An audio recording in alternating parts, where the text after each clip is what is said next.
Welcome to Season 3 of FountainCast, a bi-weekly podcast brought to you by the Fountain Hills Chamber of Commerce. I'm your host today, Betsy LaVoie, and I'm thrilled to be sitting here with our chamber member authors locally here in Fountain Hills, Arizona. We're going to start with an introduction with these first authors, and we will have a part 2 with additional chamber member authors. Kurt, I'm going to start with you. Okay. Please share your name and your book.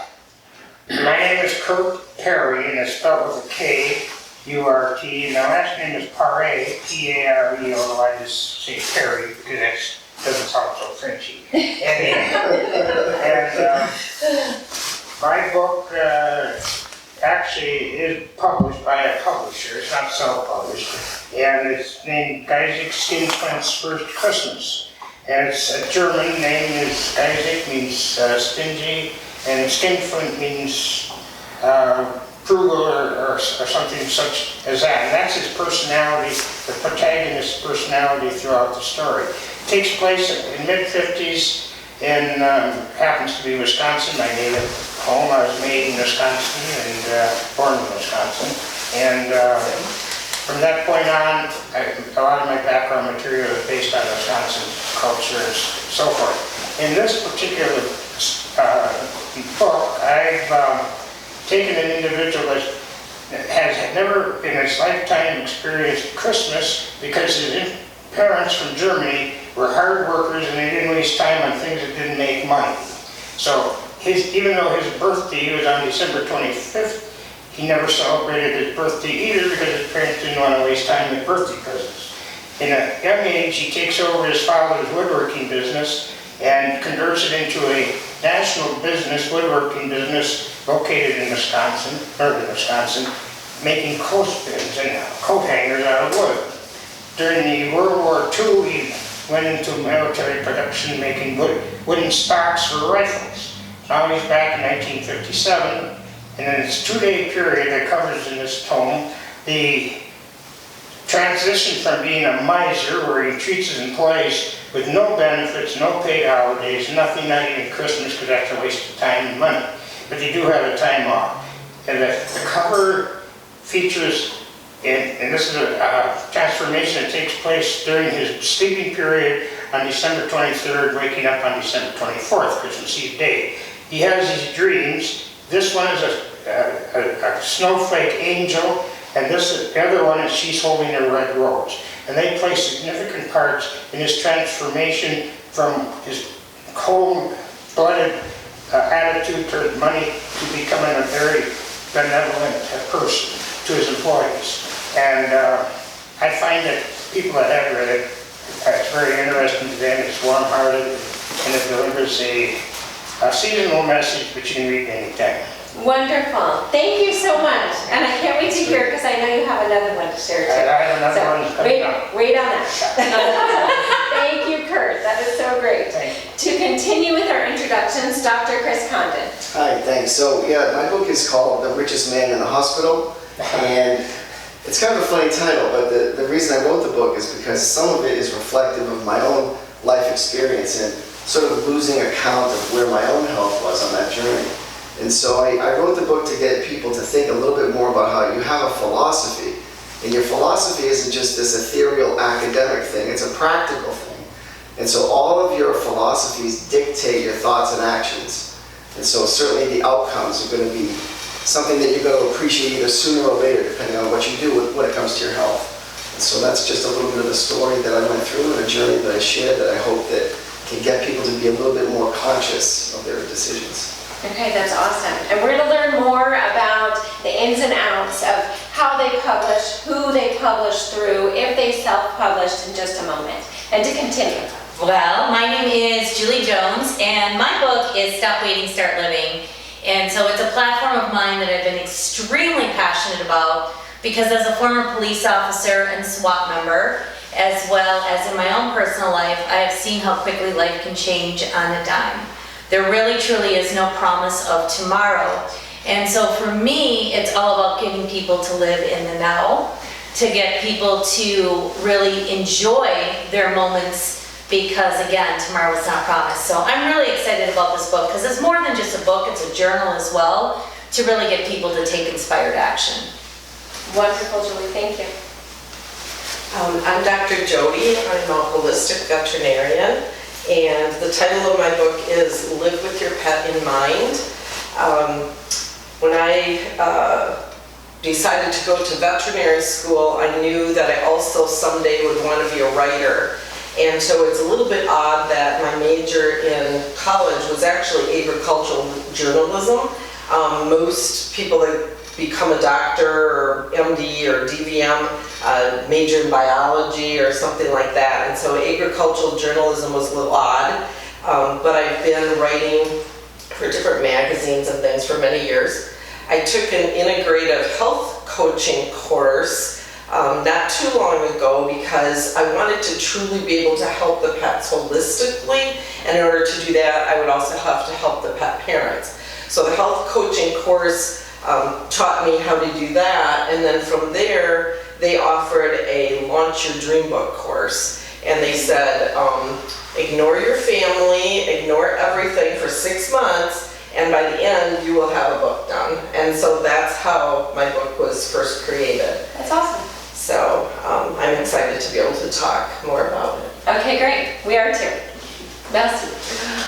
Wonderful. So I'm totally opposite of you. Mel C with Clover C. I had no intentions of ever becoming an author.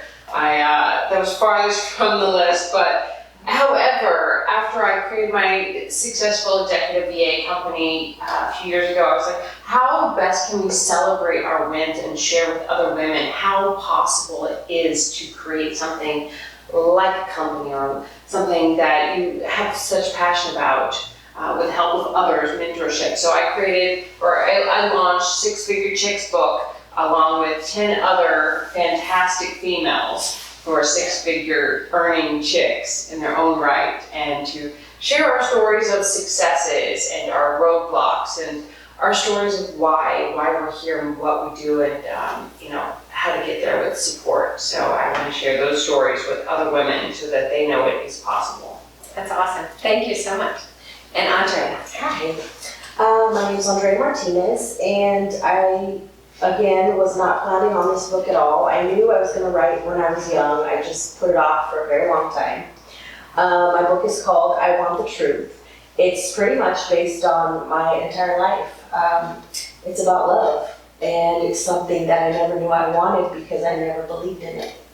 And I've been through probably so many relationships I can't even tell you the truth. And I knew that it didn't exist. So I didn't even know what it was at one time. So I prayed. I said, God, you know what? If this is a real thing, you're going to have to show me because I don't believe it. And believe it or not, he did. He really did. And so he wanted me to share that with everybody else.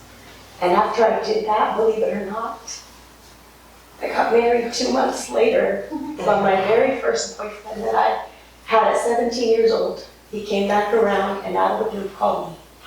Yeah, and I can't do this. He's just everything. So yeah, there it is. That's awesome. That is. I love it. That shows intention. Clear intention.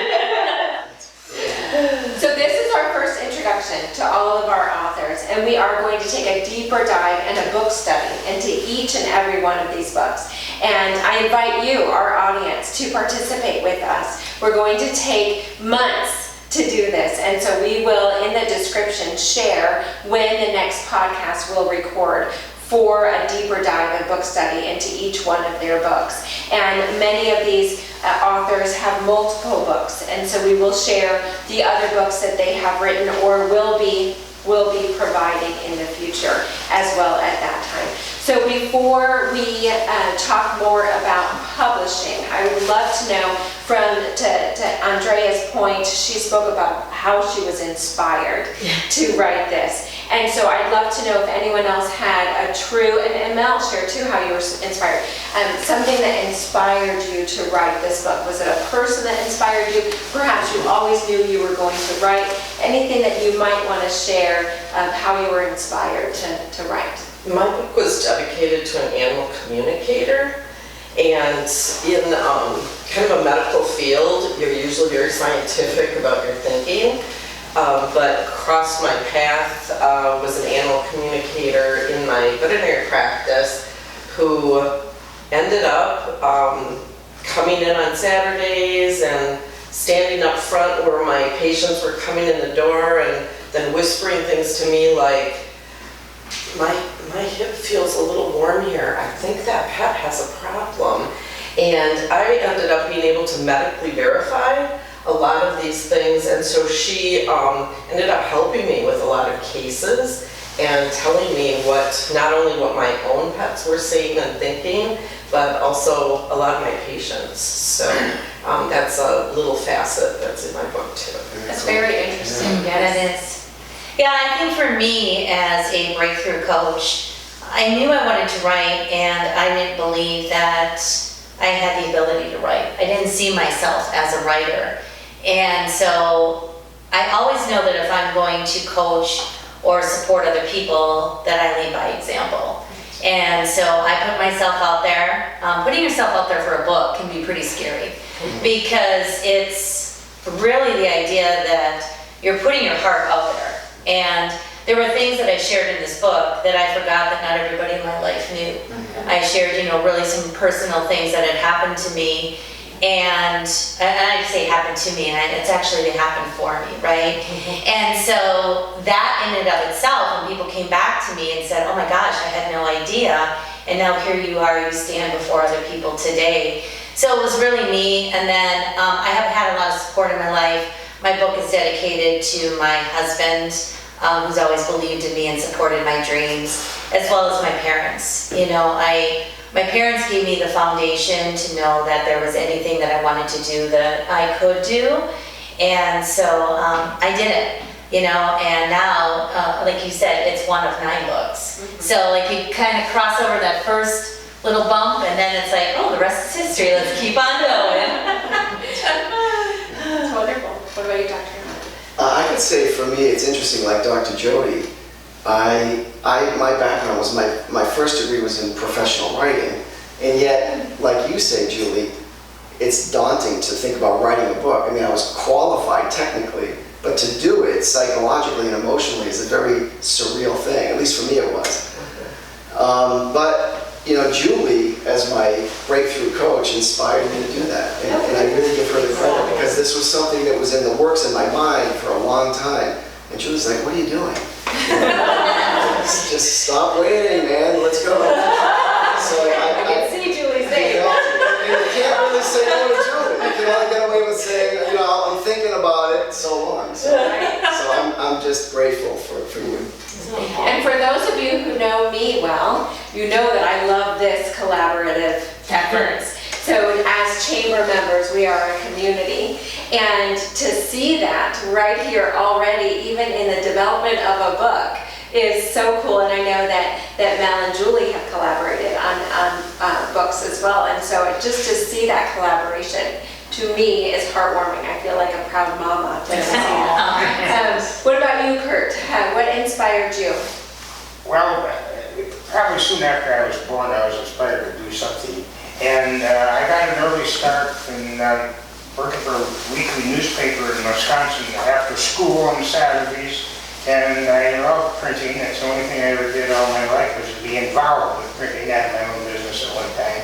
And so you're doing a lot of writing in journalism. And then I got away from it to some degree, but I came back to it as I got closer to retirement, which was another story. My whole life is a story in itself, so I decided just to get it down on paper for my benefit and whoever might be sending relatives care about reading. I wrote Alluring Memories, which is my autobiography. And naturally, you got to be careful when you're writing your autobiography to be both honest and modest. And that was a challenge, but I got through it. And I printed 50 copies, and that was the beginning of it. Meanwhile, I'd written a lot of stuff that ended up in a cardboard box, half done, full done, didn't like it. And then I finally picked up on this and went forward with it, and and this is the result of that. I'm working on another one right now, which is in editing. It's called Blood, Whiskey, and Perfume. It's a little more of the adult version. I say this, somebody asked me, what's Skinflint's audience? I'd say someplace between 16 and 116. This new one is more adult, and it encompasses a deputy sheriff. His name is Jack DuPay in Wisconsin, and most people know him, yourselves included. You always have experiences, and when you're at parties or gatherings, you start talking about them. Well, somebody suggested to Jack DuPay, the protagonist in my new novel, that maybe you ought to write a book about it. So I wrote 14 short stories of what he would tell at a party or a gathering, and I combined them into this book, which is titled Blood, Whiskey, and Perfume, because those are the professional and personal experiences that he's encountered.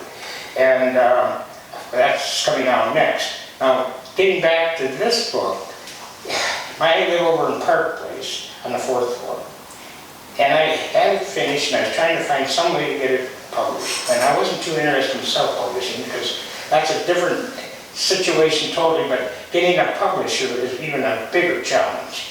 So I saw a car in a parking garage over there with a sign on the side, publisher. So how do I reach it? What I did is I took my manuscript and I put it in a bag and I hung it on the door of the car. So, and sure enough, I got the phone call. Where's this The car? publisher is right below me.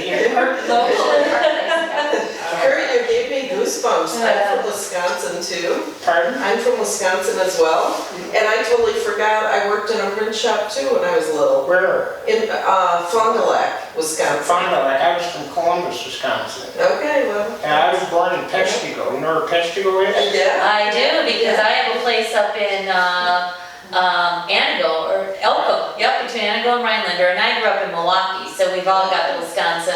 Yeah. Yeah. Yeah. I was born in Peshtigo, and that's where the worst, most disastrous natural fire in the history of the United States occurred on the same day as the Chicago fire. And it was about 1877, I believe.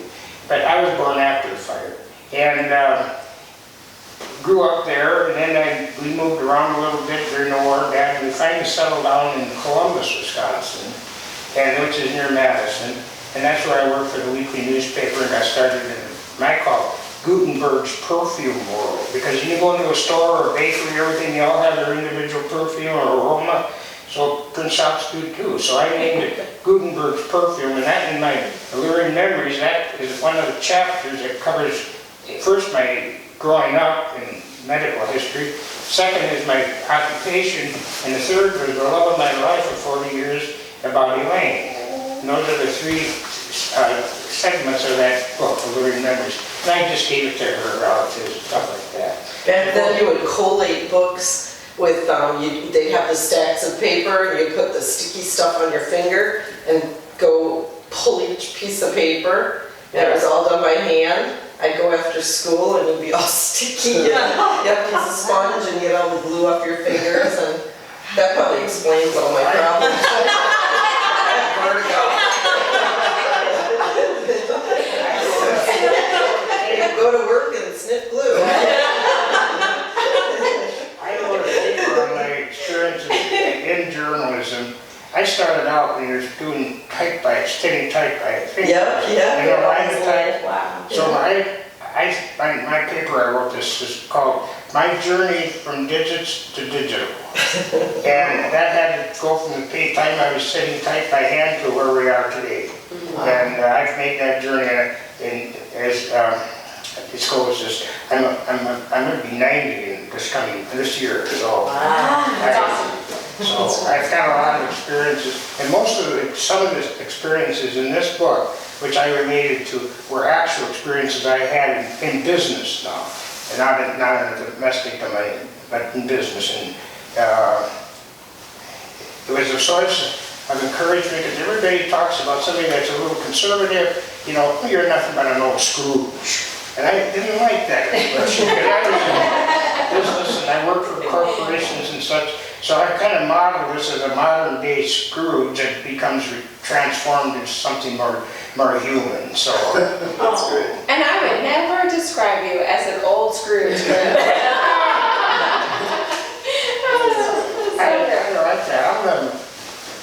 own You business. keep me around.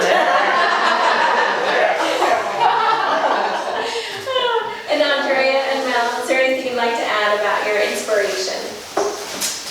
That was pretty much it. Yes, you did that chose it. I was kind of forced to do that, and it was something else, and it was funny because I did it in a weekend, believe it or not. Did you Yeah, really? I prayed real hard, and I was like, okay, let's. I knew it was him because it kept taunting me, like, okay, I'm just gonna do it so I don't have to hear it anymore. So I thought, okay, prayed real hard. How do you want me to do this? I don't know where to start. I've never done this. I wasn't thinking about doing any of this, and I had just been through a divorce. I was married 18 years, and it was not good. So my mind wasn't even right. So I lived in San Diego at the time, so I went to a hotel, and it was a beachfront, and I sat there for 3 days in the hotel, looked at the beachfront, and kid you not, I sat there and just typed for 3 days straight. I think I slept 2 hours for 3 days. And I didn't even, when I did it, I didn't even remember what I wrote at the end. And I remember praying so hard, and he said, don't even look at it. Just close it, you're done. And I said, okay. Yeah. That's awesome. Yeah. That's so great. I can't wait to read it. We tell her we're done. When I read it, the first, believe it or not, I didn't even, he told me, I'm still, I've read every step of the way because I had no clue that was doing. And he said, don't even proofread it. I sent it in, and the lady was like, I have to have this book. And I'm like, okay, I don't even know what it's about, don't ask me questions. And so, when I read it the first time after it was published, and they sent me the first copy, that's when I read it. All at once, my husband and I sat on the couch and cried. I said, who wrote this, me? It was like, oh my gosh. And it was, yeah, this whole thing is mind-blowing. I can't believe I'm sitting here. Yeah. So let's just go with it. So, yeah. Fantastic. What about you, Mel?